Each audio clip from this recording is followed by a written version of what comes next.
Bismillahirrahmanirrahim. Assalamualaikum warahmatullahi wabarakatuh. Hari ini kita buat subjek faraid untuk tajuk seterusnya dalam tajuk besar hajbu atau hujub.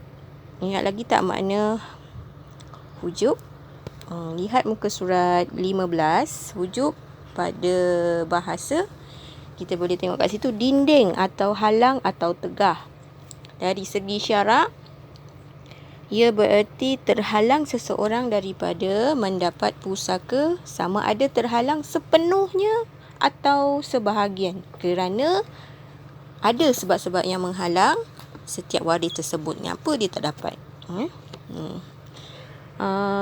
Kita tengok yang kedua tu ialah dua sebab berlakunya hujub, terdinding, terhalang, antaranya sifat dan sebab sifat dengan sebab waris. Hari ini kita sambung lagi faraid untuk bahagian kedua, sebab hujub yang kedua iaitu sebab waris. Sebelum ni kita belajar sebab hujub tu sebab sifat kan.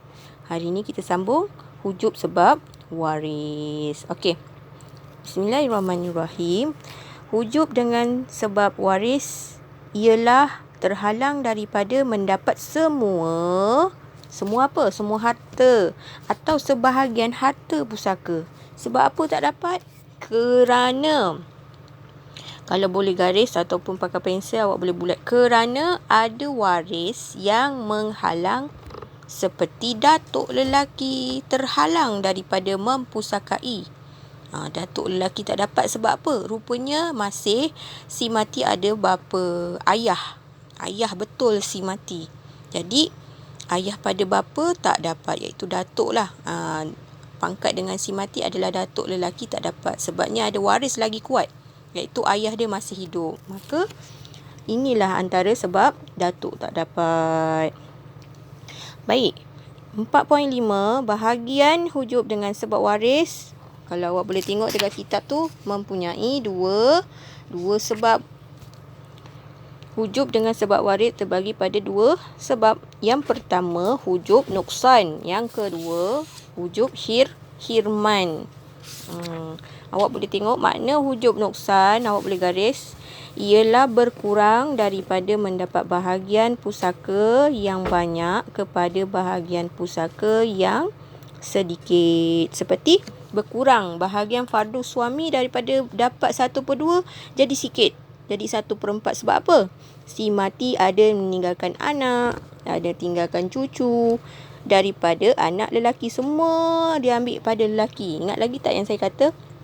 Kalau membahagikan waris, dia akan bagikan pada lelaki yang paling utama. Bila bahagian lelaki semua tak ada, untuk keturunan dia semua dah tak ada, barulah dia bagi pihak perempuan ataupun adik-beradik perempuan. Itu hujub nuksan. Makna hujub nuksan, saya ulang balik, berkurang daripada mendapat bahagian pusaka yang banyak kepada bahagian pusaka yang sedikit, iaitu seperti fardu suami. Daripada dapat 1/2 jadi 1/4. Sebab apa? Si mati tu meninggalkan anak atau cucu lelaki. Yang kedua, sebab waris terdinding, iaitu hujub hirman. Kamu boleh tengok kat kitab kamu. Kitab saya ni macam sama sikit. Ialah terhalang sama sekali daripada mempusakai harta. Yang kedua ialah, saya ulang balik, hujub hirman ialah terhalang sama sekali daripada mempusakai terus. Sebab apa? Seperti cucu tidak mendapat pusaka apabila si mati ada meninggalkan anak lelaki. Jadi siapa yang paling kuat kat dalam hubungan tu? Anak lah kan, anak si mati. Bukannya sepupu, bukannya cucu dia. Yang paling rapat, yang paling dekat, dia dapat. Ini masuk tajuk hujub hirman. Okey, kalau nak lagi nampak, tu ada peta lagi jelas. Hujub nuksan maknanya waris terhalang daripada mendapat bahagian pusaka yang banyak dan hanya boleh mendapat bahagian pusaka yang sedikit. Sebab apa? Ada waris lagi kuat. Tu. Hujub hirman pula, waris terhalang sama sekali daripada mempusakai harta. Memang dia terhalang sebab ada waris menjadi perantaraan hubungan. Yang kedua sebabnya, ada waris yang mempunyai hubungan lebih hampir. Contoh, dia ada anak, rupanya anak dia hidup lagi, cucu dia ada lagi. Tapi yang kita jumpa cucu dia.